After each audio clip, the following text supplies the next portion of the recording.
بسم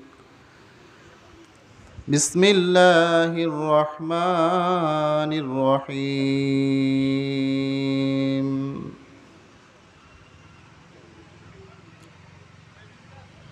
يوم لا ينفع مال ولا بنون إلا من أتى الله بقلب سليم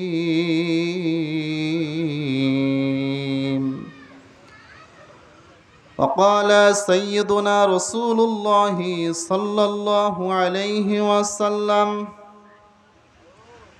الكيس من دان نفسه وعمل لما بعد الموت صدق الله العظيم وصدق رسوله النبي الكريم ونحن على ذلك لمن الشاهدين والشاكرين والحمد لله رب العالمين سبحانك لا علم لنا إلا ما علمتنا إنك أنت العليم الحكيم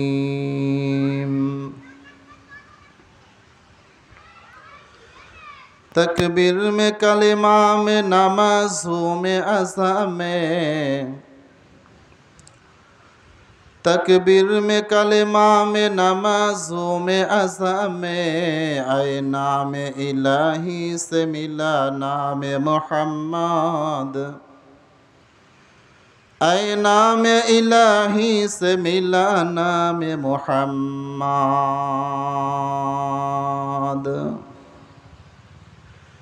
या रब मेरे आँखों में समा जाए मदीना या रब मेरे आँखों में समा जाए मदीना मुद्दत से मेरे दिल में तमन्नाए मदीना मुद्दत से मेरे दिल में तमन्नाए मदीना ला इलाहा इल्लल्लाह ला इलाहा इल्लल्लाह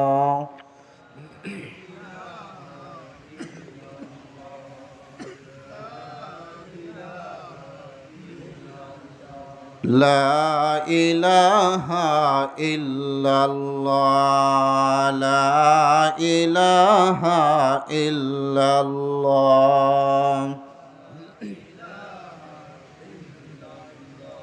हाते करो हातेर काम पाए करो पाएर काम जबाने तुमी বলো হে মমিন জবানে তুমি বলো হে মমিন আল্লাহ তাআলার জাতি নাম লা ইলাহা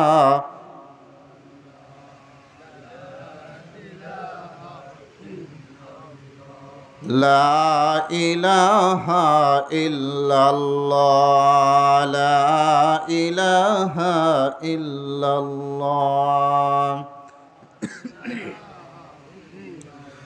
লা ইলাহা ইল্লাল্লাহ মুহাম্মাদুর রাসূলুল্লাহ সাল্লাল্লাহু আলাইহি ওয়াসাল্লাম। আলহামদুলিল্লাহ হাফেজ কারি হজরত মাওলানা মুফতি নূরে আলম সিদ্দিকী হাফিজাহুল্লাহ তিনার বাড়িতে আয়োজিত অধ্যকার আজিমুশান তাফসিরুল কুরআন মাহফিলের মাননীয় সভাপতি সাহেব, অধ্যকার মাহফিলের মোহতারাম প্রধান অতিথি, বিশেষ অতিথি, প্রধান বক্তা, দেগার হজরত উলামা একরাম, আসাতাজা একরাম, তলাবা এজম, মুরব্বিয়ান একরাম, সামনে উপবিষ্ট দূর দূরান্ত থেকে আগত আমার দিনদার পরহেজগার ভাইরা ও বাবাজিরা, পদ্মার অন্তরালে অবস্থানরতা আমার অত্যন্ত শ্রদ্ধেয়া সম্মানিতা মা ও বোনেরা, সকলেই আমরা ওই সর্বজ্ঞ প্রজ্ঞাময় মহান রব্বুল আলামিনের দরবারে শুকরিয়া আদায় করি যে রব্বে কারীম আমাদেরকে এই কুসংস্কার আচ্ছন্ন সামাজিক পরিবেশের মধ্য থেকে এই ফিতনা ফাসাদের জমানায় দুনিয়াবি সমস্ত রকম গুনাহের পরিবেশ থেকে আমাদেরকে যাচাই বাছাই করে নির্বাচিত করে এই জান্নাতি পরিবেশে এসে কিছু দ্বীনি কথা শোনা ও বলার জন্যে আসার ও বসার তৌফিক দান করেছেন। এজন্য আমরা সকলেই দিল থেকে শুকরিয়া আদায় করি আলহামদুলিল্লাহ।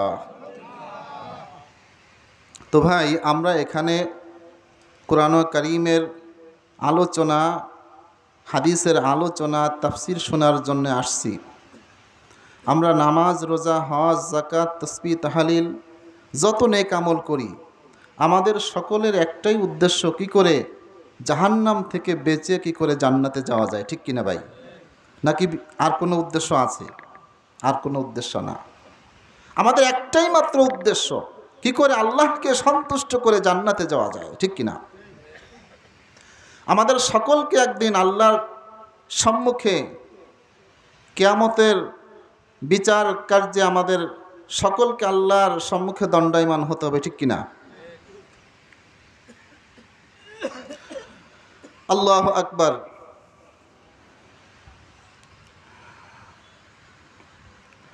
কোরআন কারীমের মধ্যে আসছে,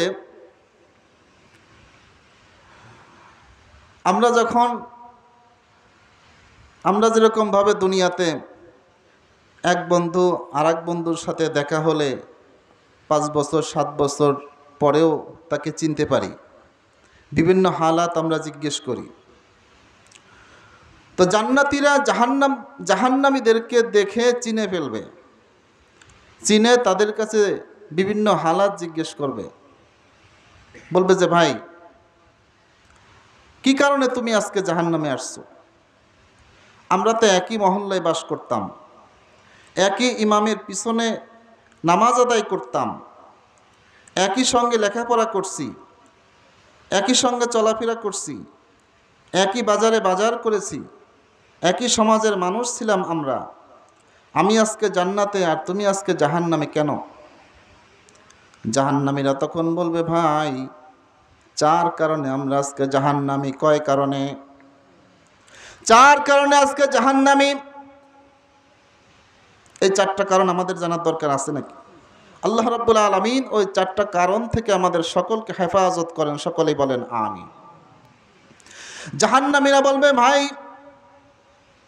ক্বালু লাম নাকু মিনাল মুসাল্লিন ওয়া লাম নাকু নুতি'মুল মিসকিন ওয়া কুন্না নাখুযু মা'আল খাইদিন ওয়া কুন্না নুকাযযিবু বিয়াউমিদ্দিন হাত্তা আতানাল ইয়াকিন। জান্নাতীরা জিজ্ঞেস করবে, মা সালাকাকুম ফি সাকার। হে ভাই, একই সমাজে বাস করতাম, একই স্কুলে লেখাপড়া করেছি, একই ইমামের পিছন নামাজ পড়েছি, একই সমাজে বাস করেছি, আজকে আমি জান্নাতি আর তুমি আজকে জাহান্নামী, কারণটা কি রে ভাই? তখন জাহান্নামী বলবে, ভাই 4 কারণে আজকে আমরা জাহান্নামী হয়েছি। 1 নাম্বার কারণ হচ্ছে ক্বালু লাম নাকু মিনাল মুসাল্লিন। 1 নাম্বার কারণ হচ্ছে দুনিয়াতে আমরা নামাজ আদায় করতাম না। জোরে বলেন নাউজুবিল্লাহ। এখন বলেন, নামাজীদের সংখ্যা আমাদের সমাজে বেশি না কম? নামাজীদের সংখ্যা বেশি না কম? কম। জুমার নামাজে মোটামুটি মসজিদে মুসল্লি পাওয়া যায়, উক্তীয় নামাজে পাওয়া যায় না। আবার উক্তীয় নামাজে যাওয়া পাওয়া যায়, ফজরের নামাজে অনেকেরই পাওয়া যায় না, ঠিক কিনা? ক্বালু লাম নাকু মিনাল মুসাল্লিন। জাহান্নামীরা বলবে, ভাই দুনিয়াতে নামাজ আদায় করতাম না, নামাজ পড়তাম না, এই কারণে জাহান্নামে আসছি। এখন আপনারা বলতে মনে মনে হয়তো খুশি হতে পারেন, যাক নামাজ তো পড়ি, হয়তো 2-1 তো কাজা যায়। এখন আপনাদের কাছে একটা প্রশ্ন করি, একটা ছাত্র মনে করেন এসএসসি পরীক্ষা দিয়েছে, 12টা সাবজেক্ট, 11টা সাবজেক্টে লেটার মার্ক পেয়েছে, মাত্র এক সাবজেক্টে ফেল করেছে। আচ্ছা, ওই ছাত্র কি পাস বলে গণ্য হবে না ফেল বলে গণ্য হবে? কেন? একটা সাবজেক্টে মাত্র ফেল। তাহলে একটা সাবজেক্টে ফেল করলেও সে ফেল, তাকে সামনের ক্লাসে ভর্তি হওয়ার কোনো সুযোগ নাই, আছে নাকি? তখনই সে সামনের ক্লাসে ভর্তি হতে পারবে যখন সে দ্বিতীয় বছর পর রিফার দিয়ে তাকে পাস করতে হবে। তা না হলে সামনের ক্লাসে সে ভর্তি হতে পারবে না। ঠিক অনুরূপভাবে একজন নামাজি 4 ওয়াক্ত নামাজ আদায় করে, 1 ওয়াক্ত পড়ে না, সে নামাজির কাতারে নামাজি বলে গণ্য হবে না, সে বেনামাজি বলেই গণ্য হবে। ঠিক কিনা?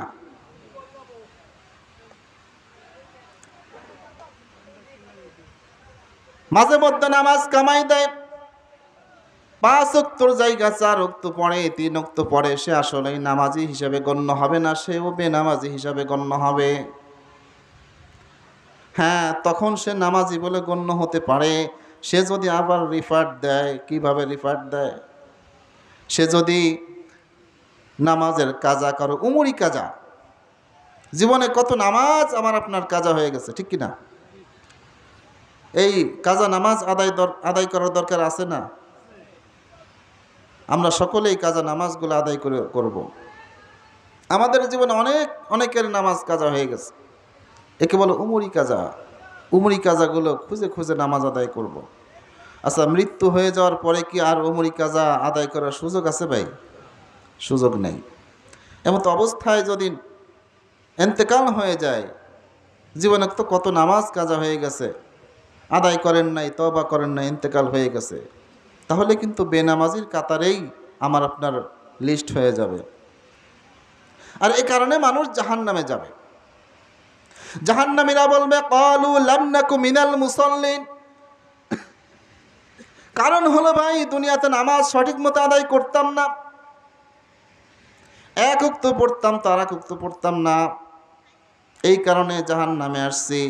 2 নাম্বার কারণ হচ্ছে ওয়ালাম নাকু নুতিমুল মিসকিন, গরিবদেরকে খাবার দিতাম না, খানা খাইতে দিতাম না, সাহায্য সহযোগিতা করতাম না। দরিদ্র অসহায় মিসকিন যখন আমার কাছে কিছু চাইতো, আমি তাকে দিতাম না, বঞ্চিত করতাম। এমন ধনী কি আমাদের সমাজে আছে? যাকাত দেয় না, আমার আপনার মালের মধ্যে গরিবের হক রয়েছে। আল্লাহ রাব্বুল আলামিন বলেন, ফাইজা কুজিয়াতিস সালাতু ফান্তাশিরু ফিল আরদি ওয়াবতাগু মিন ফাজলিল্লাহ। যখন নামাজ শেষ হয়ে যায়, জমিনের মধ্যে ছড়িয়ে পড়ো, ওয়াবতাগু মিন ফাজলিল্লাহ, আই ওয়াবতাগু মিন রিজকিল্লাহ, আল্লাহর রিজিক অন্বেষণের জন্য তোমরা দুনিয়ার মধ্যে ছড়িয়ে পড়ো। এখানে আল্লাহ রাব্বুল আলামিন ওয়াবতাগু মিন ফাজলিল্লাহ বলেছেন, আল্লাহর অনুগ্রহ, আই ওয়াবতাগু মিন রিজকিল্লাহ, অর্থাৎ রিজিক। এখানে আল্লাহ তাআলা সরাসরি রিজিকের কথা না বলে অনুগ্রহের কথা বলেছেন। এর দ্বারা বোঝা যায় এটা যে আল্লাহ রাব্বুল আলামিন যার উপরে অনুগ্রহ করেন, দয়া করেন, তাকে আল্লাহ তাআলা সম্পদের মালিক বানান। তা আমার আপনার উপরে আল্লাহ তাআলা দয়া করেছেন, সম্পদের মালিক বানিয়েছেন। আমার আপনার সম্পদের মধ্যে গরিবের হক রয়েছে। গরিব, মিসকিন, অসহায়, যারা রিক্ত হস্ত, যারা দরিদ্র, যাদের অন্ন নাই, বস্ত্র নাই, ধনী যারা, তাদের দায়িত্ব তাদের অন্ন বস্ত্রের ব্যবস্থা করা। তা না হলে আল্লাহর দরবারে কিয়ামতের ময়দানে আসামির কাঠগড়ায় দাঁড়াইতে হবে। সাহাবা আজমাইন আল্লাহ রসুলকে জিজ্ঞেস করেন, ইয়া রাসূলুল্লাহ, ইয়া হাবিবাল্লাহ, আইয়ুল ইসলামি খায়রুন, ইসলামের মধ্যে উত্তম কাজ কি, উত্তম কোন জিনিস? আল্লাহ রসুল বলেন, ক্বালা তুতিউমুত তাআম ওয়া তুকরিউস সালাম আলা মান আরাফতা ওয়া মান লাম তা'রিফ। ইসলামের মধ্যে অতি উত্তম কাজ হচ্ছে 1 নম্বর মানুষকে খানা খাওয়ানো। বলেন সুবহানাল্লাহ। সাধ্য অনুযায়ী খানা খাওয়ানো। খানা খাওয়াইলে বন্ধুত্ব হয় না শত্রুতা হয়? বন্ধুত্ব হয়। আপনার একজন শত্রুকেও যদি ডাক দিয়ে, হাসি মুখে সালাম দিয়ে 1 কাপ চা খাওয়ান, দেখবেন যে তার সাথে শত্রুতা থাকবে না, বন্ধুত্ব হয়ে যাবে। সুবহানাল্লাহ, ঠিক কিনা? আপনার যতটুকু সামর্থ্য আছে সামর্থ্য অনুযায়ী মেহমানদারি করান। এতে সম্পর্ক তৈরি হবে, ভালোবাসার বন্ধন সৃষ্টি হবে, শত্রুতা হবে না, শত্রু বন্ধুতে রূপান্তরিত হবে। তাই আল্লাহ রসুল বলেন ইসলামের মধ্যে অতি উত্তম কাজ হচ্ছে মানুষকে খানা খাওয়ানো। 1 নাম্বার তুতিয়ামুত তাআম, 2 নাম্বার হচ্ছে অতুকরিউস সালাম, যাকে দেখবা তাকে সালাম দেওয়া, যাকে দেখবা তাকে সালাম দেওয়া। আলা মান আরাফতা মান লাম তারিফ, পরিচিত হোক অপরিচিত হোক, চেনা হোক অচেনা হোক, ধনী হোক আর গরিব হোক, ছোট হোক আর বড় হোক, সকলকে সালাম দেওয়া, এটা ইসলামের মধ্যে অতি উত্তম কাজ। সালাম দিলে কি হয় ভাই? মহব্বত পয়দা হয়। কি হয়? ইসলাম ভালোবাসা শিখায়, মহব্বত শিখায়, শত্রুতা ইসলাম শিখায় না, ঠিক কিনা? আল্লাহ রাসূল সাল্লাল্লাহু আলাইহি ওয়াসাল্লাম বলেন লা তাদখুলুনাল জান্নাতা হাত্তা তুমিনু ওয়া লা তুমিনু হাত্তা তাহাবু আওয়ালা আদুল্লুকুম আলা শাইইন ইযা ফাআলতুমুহু তাহাবাবতুম আফশুস সালামা বাইনাকুম। জোরে বলেন সুবহানাল্লাহ।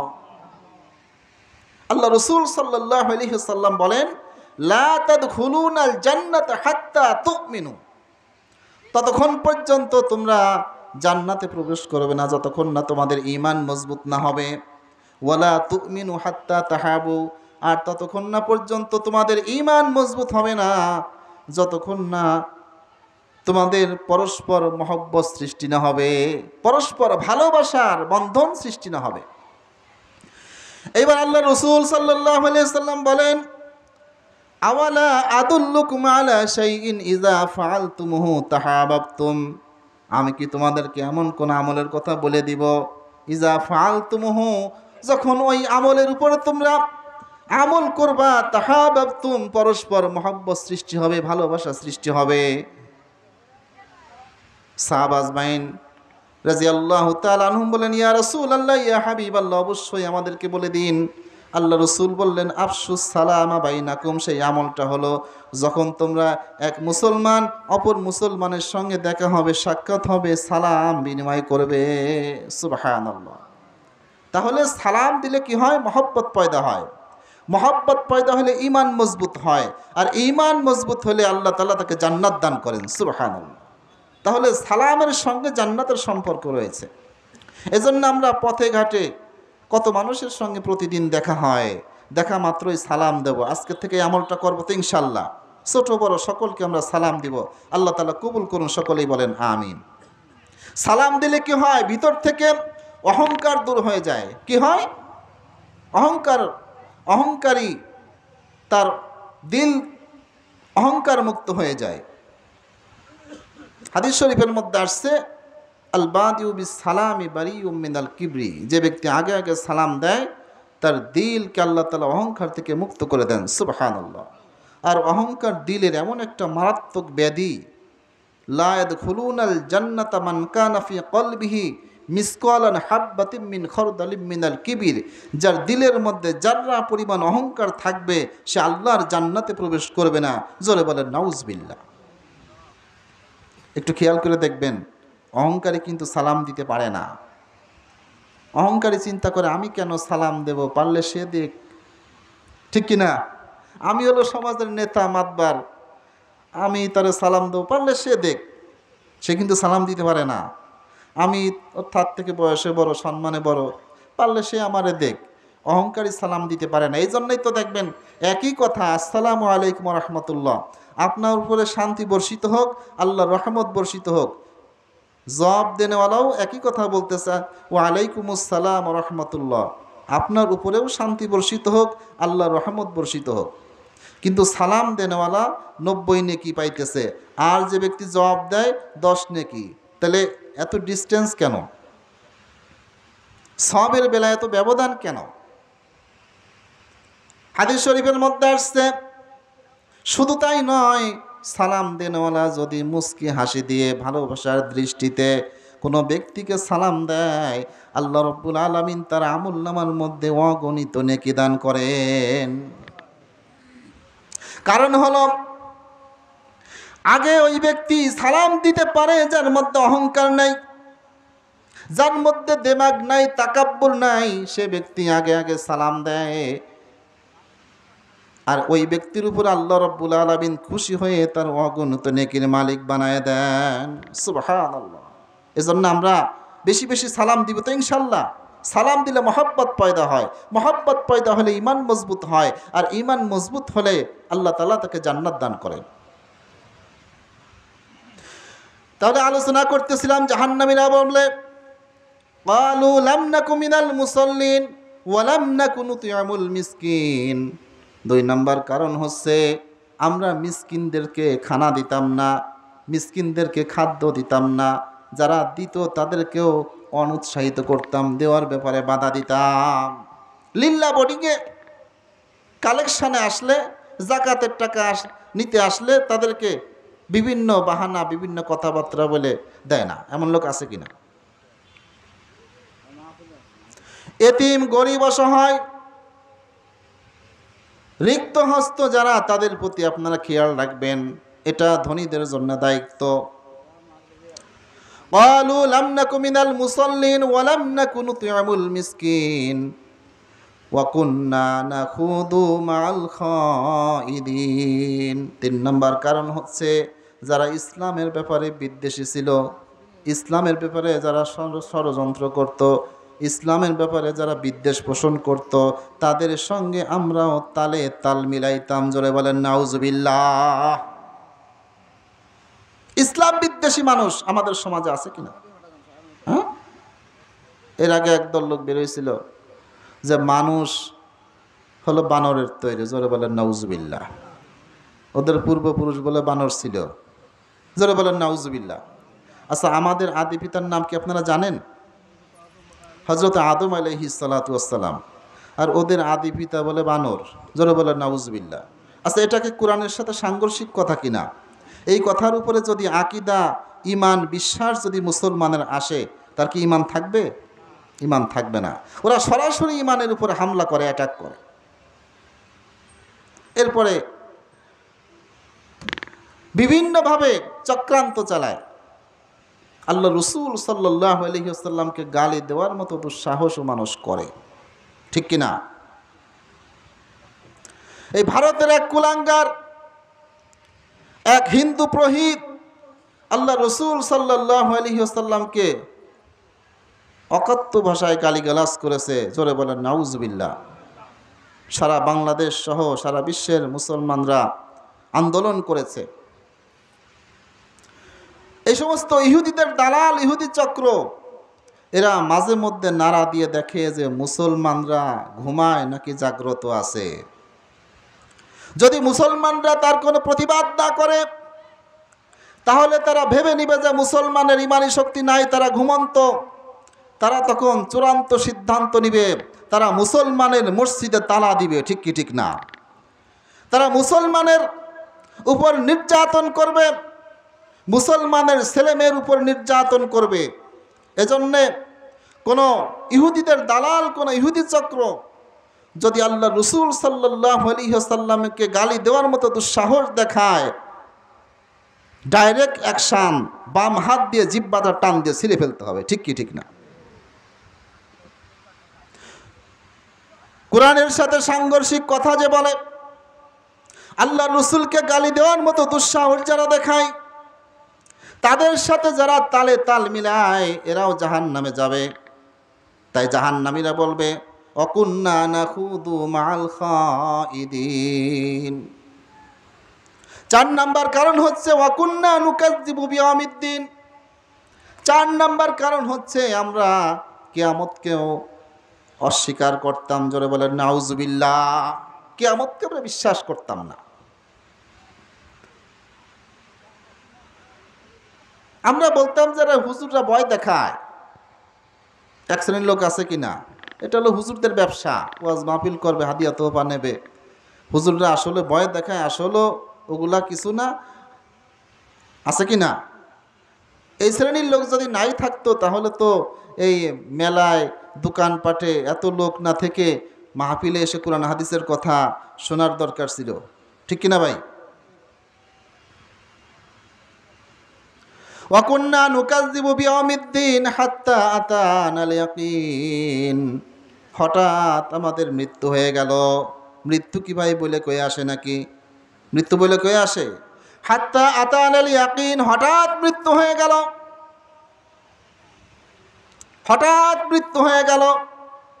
হঠাৎ দেখি কবরের গর্তে পড়ে গেছি, জাহান্নামে চলে আসছি।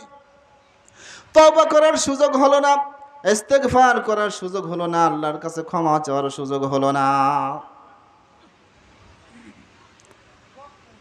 যুবক ছেলে হঠাৎ অ্যাক্সিডেন্ট করে মারা গেছে, শোনা যায় কি যায় না? কিরে এইমাত্র কথা বললাম, মোটরসাইকেল নিয়ে বের হয়েছে, রাস্তায় অ্যাক্সিডেন্ট করে মারা গেছে। এরকম হয় কি হয় না? হঠাৎ স্ট্রোক করে মারা গেছে। কত মানুষ প্রতিদিন এরকম হঠাৎ মৃত্যু হচ্ছে। তাই তারা বলবে হাত্তা আতানাল ইয়াকিন, হঠাৎ মৃত্যু হয়ে গেছে।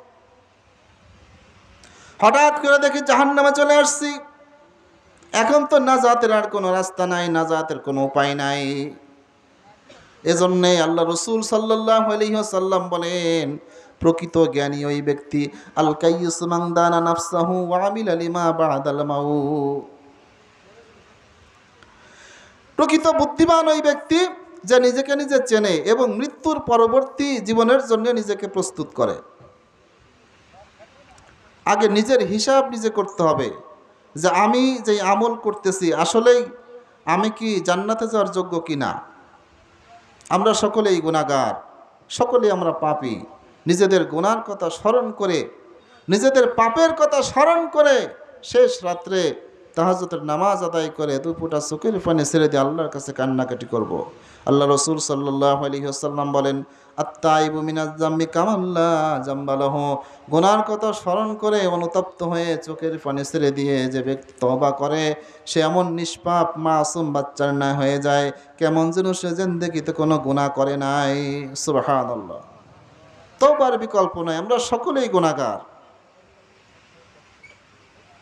আমরা সকলেই তওবা করব, সামনে যাতে আর কোনো গুনার কাজ না হয়, আমার দ্বারা যাতে নামাজ না ছুটে যায়, এদিকে আমরা সকলেই সজাগ দৃষ্টি রাখব, সকলেই আমরা সচেতন থাকব। আমার দ্বারা যাতে কোনো কবিরা গুনাহ না হয়, আমার দ্বারা পর্দার খেলাফ না হয়, অন্যের মাল অন্যায়ভাবে আত্মসাৎ করা না হয়। কিয়ামতের ময়দানে আমাদের আমল নামা যখন আমাদের হাতে দেওয়া হবে, আমল নামা দেখে মানুষ আফসোস করতে থাকবে আর বলতে থাকবে, মা লিহাজাল কিতাব লা ইগাদিরু সগীরাতাও ওয়ালা কাবীরাতান ইল্লা আহসাহা। খুব ভালো করে খেয়াল করেন, মা লিহাজাল কিতাব, এ কি আশ্চর্য ধরনের আমল নামা, লা ইগাদিরু সগীরাতাও ওয়ালা কাবীরাতান ইল্লা আহসাহা। এর মধ্যে দেখি আমার জীবনের কোনো বিষয় বাদ দেওয়া হয় নাই। ছোট্ট থেকে ছোট্ট অনেক আমলের কথাও বাদ দেওয়া হয় নাই, ছোট্ট থেকে ছোট্ট বদ আমলের কথাও বাদ দেওয়া হয় নাই। এখন দেখি আমার নাজাতের আর কোনো রাস্তা নাই। আফসোস করতে থাকবে আর কাঁদতে থাকবে। আচ্ছা, আল্লাহ রাব্বুল আলামিনের দ্বারা, ভাই ভালো করে মনোযোগ দেন, আমার আপনার পুরা জীবনের ডাটা সেভ করে ছোট্ট একটা পেজের মধ্যে এনে সামনে দেওয়া কি সম্ভব কি সম্ভব না? বিশ্বাস হয়তো আজ থেকে 20-30 বছর আগে হয়তো বোঝা কষ্ট হইতো, বর্তমান আধুনিক যুগে বোঝা খুবই সহজ। মানুষ হচ্ছে আল্লাহর সৃষ্টি মাখলুক। সেই মানুষ কম্পিউটার আবিষ্কার করেছে। কম্পিউটারের একটা হার্ড ডিস্কের মধ্যে যদি হাজার হাজার ডাটা সেভ করে রাখা যায়, মোবাইলের ছোট্ট একটা মেমোরি কার্ডের মধ্যে যদি হাজার হাজার ডাটা সেভ করে রাখা যায়, তা আমার আপনার স্রষ্টা যিনি আল্লাহ রাব্বুল আলামিন আমার আপনার জীবনী সেভ করে একটা, আমার আপনার জীবনের বায়োডাটা সেভ করে একটা মেমোরি কার্ডের মধ্যে আমার আপনার সামনে দিতে পারবেন কি পারবেন না? আমলনামা দেখে বলতে থাকবে, মালি হাজাল কিতাব, এ কি আশ্চর্য ধরনের আমলনামা, লা ইগাদিরু সগীরাতাও ওয়ালা কাবীরাতান ইল্লা আহসাহা। এর মধ্যে ছোট্ট ক্ষুদ্র কোনো বিষয়ে বাদ দেওয়া হয় নাই, ছোট্ট কোনো নেক আমলের কথা বাদ দেওয়া হয় নাই, ছোট্ট কোনো বদ আমলের কথা বাদ দেওয়া হয় নাই। এখন দেখি নাজাতের আর কোনো উপায় নাই। তাফসীরের মধ্যে আসছে আল্লাহ রাব্বুল আলামিন এই কঠিন দুর্যোগময় মুহূর্তে দুই শ্রেণীর মানুষকে আল্লাহ তাআলা ক্ষমা করে বিনা হিসাবে জান্নাত দিয়ে দিবেন। জোরে বলেন সুবহানাল্লাহ। এই দুই শ্রেণীর অন্তর্ভুক্ত আল্লাহ তাআলা আমাদেরকে করেন, সকলেই বলেন আমিন। তার মধ্যে এক শ্রেণীর মানুষ হচ্ছে তারা যারা দুনিয়ায় মানুষ হয়ে মানুষকে ক্ষমা করে দিয়েছে। জোরে বলেন সুবহানাল্লাহ। ক্ষমা করা বড় মহৎ গুণ, ক্ষমা করা বড় মহৎ গুণ। যারা দুনিয়ায় মানুষ হয়ে মানুষকে ক্ষমা করে দিয়েছে, আল্লাহ রাব্বুল আলামিন বলবেন, হে আমার বান্দা, তুই বান্দা হয়ে বান্দাকে ক্ষমা করে দিলি, আমি মনিব হয়ে কেন তোকে ক্ষমা করতে পারবো না? যা, আমি আজকে তোর জীবনের গুনাহ ক্ষমা করে জান্নাত দিয়ে দিলাম। আপনার এক ভাই ক্ষতি করেছে, অন্যায় করেছে, আপনার টাকা আছে, ক্ষমতা আছে, ধনবল, জনবল, অস্ত্রবল, সব বলে আপনি বলিয়ান, ইচ্ছা করলে যে কোনো মুহূর্তে আপনি অ্যাকশন নিতে পারেন, কিন্তু আপনি আল্লাহর হস্তে ক্ষমা করে দিলেন, যা মাফ করে দিলাম। এই আমি কি তোর চেয়ে কম নাকি? এই তো লেগে গেলে ভেজাল, এই জন্যই তো ভেজাল লাগে, ঠিক কিনা? ক্ষমা করলে ভালোবাসা সৃষ্টি হয়, মহব্বত সৃষ্টি হয়। আপনি বললেন আল্লাহর হস্তে ক্ষমা করে দিলাম, এই ক্ষমা করার গুণের কারণে কিয়ামতের ময়দানে আল্লাহ রাব্বুল আলামিন আপনাকে ক্ষমা করে দিবেন। সুবহানাল্লাহ। এজন্য আজকে থেকে অ্যাকশনে যাব না, ক্ষমা করে দিব, ক্ষমা করে দিব। যত ক্ষমা করব তত আমি ক্ষমা পাবো। সুবহানাল্লাহ। এই শ্রেণীর মানুষকে আল্লাহ তাআলা ক্ষমা করে দিবেন, জান্নাত দিয়ে দিবেন। আরেক শ্রেণীর মানুষকে আল্লাহ তাআলা ক্ষমা করে জান্নাত দিয়ে দিবেন, যারা দুনিয়ায় মানুষের দোষ গোপন রাখছে। বলেন সুবহানাল্লাহ। দুনিয়ায় মানুষের দোষকে যারা ঢেকে রাখছে, গোপন রাখছে।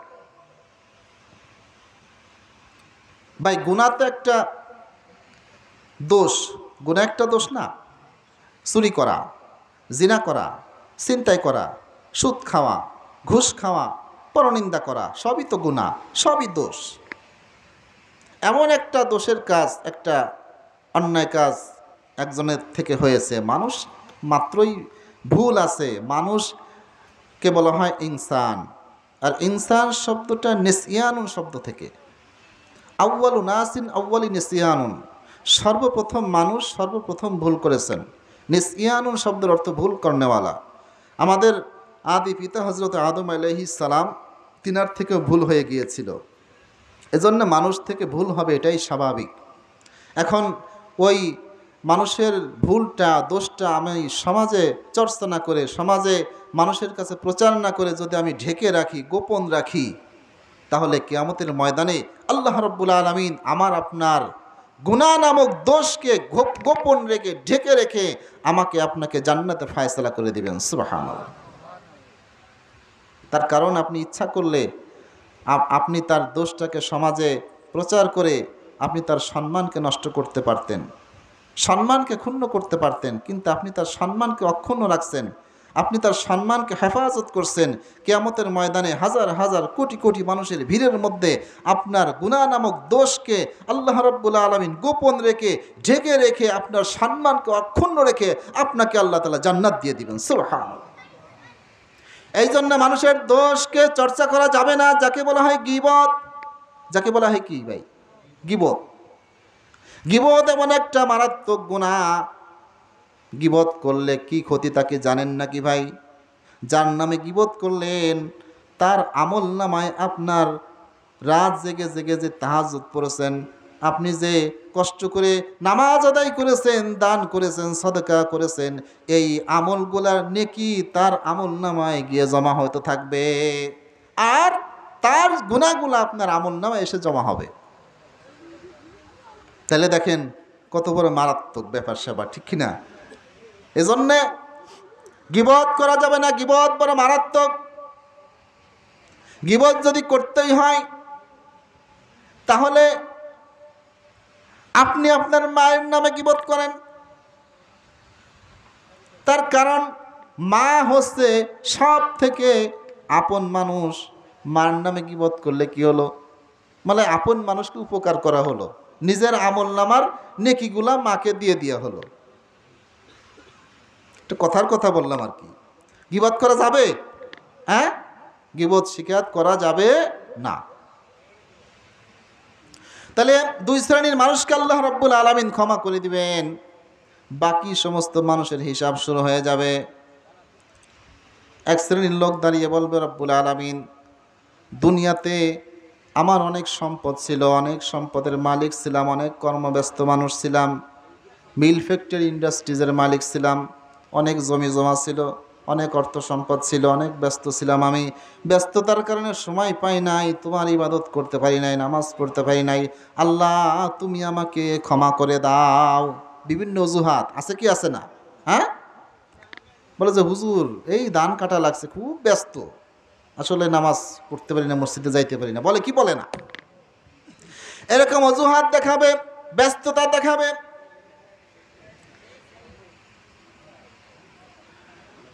সম্পদের দোহাই দিবে, আল্লাহর কাছে বলবে, রব্বুল আলামিন, দুনিয়াতে আমাকে অনেক সম্পদ তুমি দিয়েছিলে। ভাই মনোযোগ দিয়ে শোনেন, অনেক সম্পদ আমাকে দিয়েছিলে, আমার অনেক মিল ফ্যাক্টরি ছিল, ইন্ডাস্ট্রি ছিল, অর্থ সম্পদ ছিল, আমার ফ্যাক্টরিতে কাজ করতো হাজার হাজার মানুষ, তাদের জীবিকা চলতো। তো তাদের জীবন জীবিকার পিছনে সময় দিতে গিয়ে আমি তোমার ইবাদত করতে পারি না। আল্লাহ, তুমি আমাকে ক্ষমা করে দাও। আল্লাহ রাব্বুল আলামিন তখন হযরত ইব্রাহিম আলাইহিস সালামকে দাঁড় করিয়ে দিবেন। ইব্রাহিম আলাইহিস সালাতু ওয়াস সালাম আল্লাহর একজন পয়গম্বর, নবী। আল্লাহ রাব্বুল আলামিন বলবেন, হ্যাঁ আমার বান্দা, কি পরিমাণ সম্পদের মালিক তুমি ছিলে? আমার নবী ইব্রাহিমের থেকে কি বেশি সম্পদের মালিক তুমি ছিলে নাকি? তাফসীরের মধ্যে আসছে, ইব্রাহিম আলাইহিস সালামের এত সম্পদ আল্লাহ তাআলা দান করেছিলেন। অত সম্পদের ব্যাখ্যা দিতে গেলে তো অনেক সময়ের প্রয়োজন। সংক্ষেপে আপনাদেরকে বোঝাই, তৎকালীন জমানায় প্রশিক্ষণপ্রাপ্ত কুকুর দিয়ে ছাগলের পাহারা দেওয়া হতো, ছাগলের রাখালি করা হতো, যাতে হিংস্র কোনো পশু পাখি এসে ছাগলের আক্রমণ না করে। একটা প্রশিক্ষণপ্রাপ্ত কুকুর 1000-এর বেশি ছাগলের পাহারা দিতে পারত, রাখালি করতে পারত। ইব্রাহিম আলাইহিস সালামের 400টিরও বেশি কুকুর ছিল শুধু ছাগলের পাহারা দেওয়ার জন্যে। সুবহানাল্লাহ! এত সম্পদের মালিক তিনি কিভাবে হলেন? জমজম কুয়ার আশপাশে যত বসতি, যত স্থাপনা হয়েছিল, বণিকেরা, ব্যবসায়ীরা স্থাপনা গেড়েছিল, ব্যবসা বাণিজ্য যারা করত তিনারা বাস করত, ইব্রাহিম আলাইহিস সালামকে কর দিত, খাজনা দিত। অনেক লম্বা চড়া ঘটনা। তো এভাবে আল্লাহ রাব্বুল আলামিন ইব্রাহিম আলাইহিস সালামকে অনেক সম্পদের মালিক বানিয়েছিলেন। ইব্রাহিম আলাইহিস সালামকে বলা হয় ইব্রাহিম খলিলুল্লাহ। ফেরেশতারা বলল রব্বুল আলামিন, যে ইব্রাহিম আলাইহিস সালামকে তুমি খলিলুল্লাহ বলো, খলিলুল্লাহ উপাধি দাও, সে নাকি তোমার দোস্ত। আসলে তো সে তো অনেক সম্পদের মালিক, সে তো খলিলুল মাল, সে তো মালের দোস্ত। আল্লাহ রাব্বুল আলামিন পরীক্ষা করার জন্য একজন ফেরেশতাকে পাঠালেন। ইব্রাহিম আলাইহিস সালামের দরজায় গিয়ে ভিক্ষুকের সুরাতে দাঁড়িয়ে বলতেছে, আল্লাহর প্রশংসামূলক দোয়া পাঠ করতেছে, সুবহানাজিল মুলকি ওয়াল মালাকুতি, সুবহানাজিল ইজ্জাতি ওয়াল আজমাতি ওয়াল হাইবাতি ওয়াল কুদরতি ওয়াল কিবরিয়া। আছে না? ইব্রাহিম আলাইহিস সালাম বলতেছে, কে ভাই দাঁড়াও,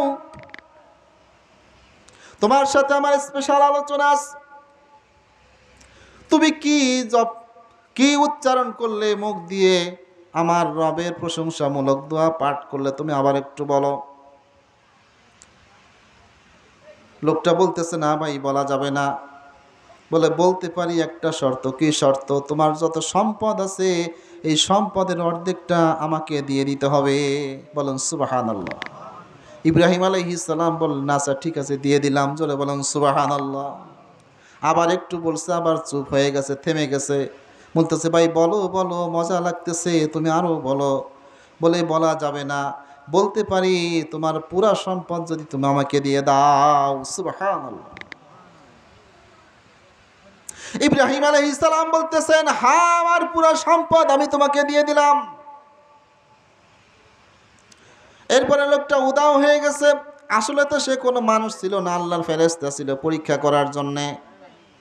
ফেরেশতারা বলল, রব্বুল আলামিন আসলে ইব্রাহিম খলিলুল মাল নয়, সে খলিলুল্লাহ। জোরে বলুন সুবহানাল্লাহ। আসলেই তোমার বন্ধু, আসলেই তোমার দোস্ত। আল্লাহ রাব্বুল আলামিন বলবেন, হ্যাঁ আমার বান্দা, কি পরিমাণ সম্পদের মালিক তুমি ছিলে। আমার দোস্ত, আমার খলিল ইব্রাহিমের থেকে তো বেশি সম্পদ আমি তোমাকে দিয়েছিলাম না? কি এত কর্মব্যস্ত ছিলে, তুমি আমার ইবাদত করতে পারো নাই, নামাজ আদায় করতে পারো নাই? আমার নবী ইব্রাহিমকে এত সম্পদের মালিক দেওয়া সত্ত্বেও একটা মুহূর্তের জন্য সে আমাকে বলে নাই।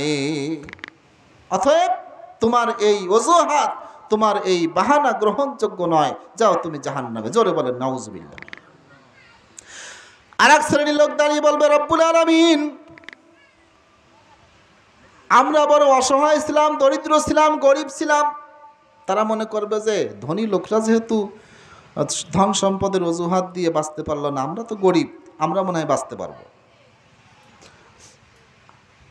তো তারা বলবে, রব্বুল আলামিন, বড় অসহায় ছিলাম, গরিব ছিলাম, পরের জমিনে কাজ করে খেতাম, অন্যের জমিনে কাজ না করলে পেটে ভাত যেত না। এমন মানুষ আছে না? পরের জমিনে কাজ করতে গেছে, জোহরের আজান দিয়ে দিয়েছে মাঠের ভিতর থেকে, আর কি নামাজ কালাম পড়ব। জোহর গেল, আসর গেল, মাগরিবও যায়, আছে কি আছে না? আচ্ছা, মালিকের কাছে যদি বলেন যে ভাই আমি তো কাজ আপনার বাড়িতে করব, তবে শর্ত আমি কিন্তু নামাজ ছাড়তে পারবো না, সে কি নিষেধ করবে? হ্যাঁ, এমন কোনো মানুষ মনে হয় নাই যে সে নিষেধ করবে। বলবে, রব্বুল আলামিন, দারিদ্রতার কারণে তোমার ইবাদত সঠিকভাবে করতে পারতাম না, পরের জমিনে কাজ করতাম। আল্লাহ রব্বুল আলামিন তখন হযরত মুহাম্মদ সাল্লাল্লাহু আলাইহি ওয়াসাল্লামকে দাঁড় করিয়ে দিবেন। আল্লাহ রাসূল সাল্লাল্লাহু আলাইহি ওয়াসাল্লাম হাদিস শরীফের মধ্যে আসছে, তিনি বলেন, আল্লাহুম্মা আহয়িনি মিসকিনান ওয়া আমিতনি মিসকিনান ওয়া আহশুরনি ফি জুমরাতিল মাসাকিন। আল্লাহ রাসূল সাল্লাল্লাহু আলাইহি ওয়াসাল্লাম দোয়া করতেন, রব্বুল আলামিন, আল্লাহুম্মা আহয়িনি মিসকিনান, তুমি আমাকে দারিদ্রতার জিন্দেগি দান করো। বলেন সুবহানাল্লাহ। ওয়া আমিতনি মিসকিনান, দরিদ্র অবস্থায় আমার মৃত্যু দিও। ওয়া আহশুরনি ফি জুমরাতিল মাসাকিন, কিয়ামতের ময়দানে মিসকিনদের সাথে তুমি আমার হাসর নাসর করায়ো। বলেন সুবহানাল্লাহ। ঘটনা আপনারা সকলেই জানেন, আল্লাহ রাসূল সাল্লাল্লাহু আলাইহি ওয়াসাল্লাম ইহুদির বাড়িতে কাজ করেছেন, ঠিক কি ঠিক না? তিনি দারিদ্রতা আল্লাহর কাছ থেকে চেয়ে নিয়েছিলেন। সর্বকালের সর্বযুগের সর্বশ্রেষ্ঠ মহামানব মুহাম্মদুর রাসূলুল্লাহ, তাকে সৃষ্টি না করলে হয়তোবা আল্লাহ তাআলা দুনিয়া সৃষ্টি করতেন না। সে যদি এত দরিদ্র অবস্থায় আমার ইবাদত করতে পারছে, তুমি কেন পারো নাই? অতএব এই বাহানা শোনা হবে না, তারাও সেদিন জাহান্নামে নিক্ষিপ্ত হবে। জোরে বলেন নাউজুবিল্লাহ। আর এক শ্রেণীর লোক দাঁড়িয়ে বলবে, রব্বুল আলামিন, দুনিয়াতে বড় অসুস্থ ছিলাম। আছে না? ওই যে জ্বর, ঠান্ডা, এই মসজিদে আসেন না, আরে ভাই শরীরটা ভালো না, কোনো রকম বাহানা দিয়ে নামাজ কাজা করে, এমন লোক আছে কি আছে না? হ্যাঁ, বলবো, রব্বুল আলামিন, অসুস্থ ছিলাম, অসুস্থতার কারণে তোমার ইবাদত করতে পারি নাই, নামাজ পড়তে পারি নাই। আল্লাহ রব্বুল আলামিন তখন হযরত আইয়ুব আলাইহিস সালামকে দাঁড় করাই দিবেন। আইয়ুব নবী আস্তনে সবের বকের মা কুতে দাদ, হামজা ইউনুস লুকমায়ে বা হতে দাদ, হামজা ইউনুস লুকমায়ে বা হতে দাদ। আইয়ুব আলাইহিস সালাম আল্লাহর জলিল কদর পয়গম্বর হযরত আইয়ুব আলাইহিস সালাম, তিনাকে আল্লাহ রাব্বুল আলামিন এমন অসুস্থতা দান করেছিলেন, পুরা শরীরের মধ্যে পোকা পড়ে গিয়েছিল। ঘটনা আপনারা সকলেই জানেন। হযরত আইয়ুব আলাইহিস সালাম, তিনি প্রাথমিক অবস্থায় তিনি খুব সুস্থ সবল একজন মানুষ ছিলেন। 70 বছর পর্যন্ত তিনার কোনোদিন ঠান্ডা কাশি লাগে নাই। বলেন সুবহানাল্লাহ। শরীরে একটা ঘামাচি পর্যন্ত হয় নাই। তিনি একজন নবী পয়গম্বর, তিনার বাদশাহী, তিনার রাজত্ব, 6টা সন্তান, 4টা বিবি, কোনো কিছুর কোনো অভাব নাই, সম্মানের অভাব নাই, সুন্দর চেহারা, অর্থ সম্পদের কোনো অভাব নাই। শয়তান আল্লাহর কাছে বলে, রব্বুল আলামিন, তোমার পয়গম্বরকে তুমি খুব আরামে রাখছো তো, খুব শান্তিতে রাখছো তো, এই জন্যে তোমার ইবাদত করে। একটু কষ্ট দিয়েই দেখো, একটু বিপদে ফেলেই দেখো, ইবাদত তো দূরের কথা, তোমার নাম পর্যন্ত ভুলে যাবে। জোরে বলেন নাউজুবিল্লাহ।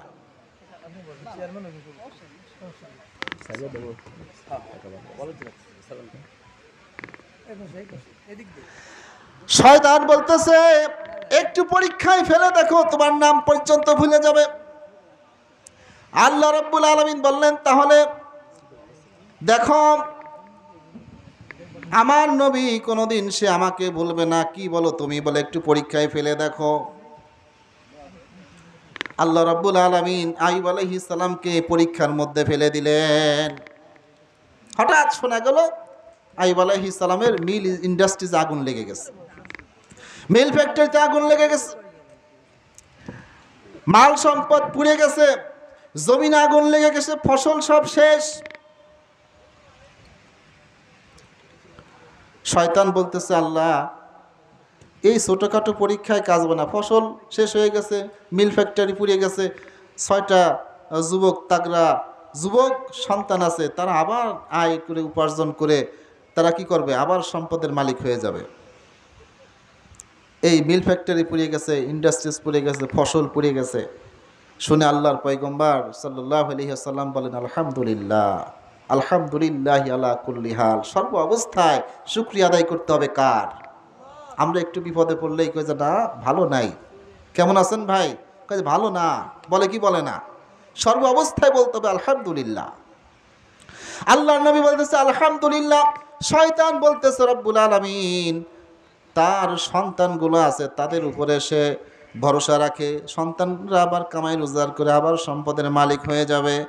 অতএব তুমি আর একটু বড় পরীক্ষা করে দেখো না, সে তোমাকে ভুলে যাবে। আল্লাহ রব্বুল আলামিন বলতেছে, তাহলে দেখো সে আমাকে বলে নাকি সন্তানরা শুয়ে রয়েছে, হঠাৎ বিল্ডিংয়ের ছাদ ভেঙে সন্তানদের উপরে পড়ে 6টা সন্তান একসাথে মারা গেছে।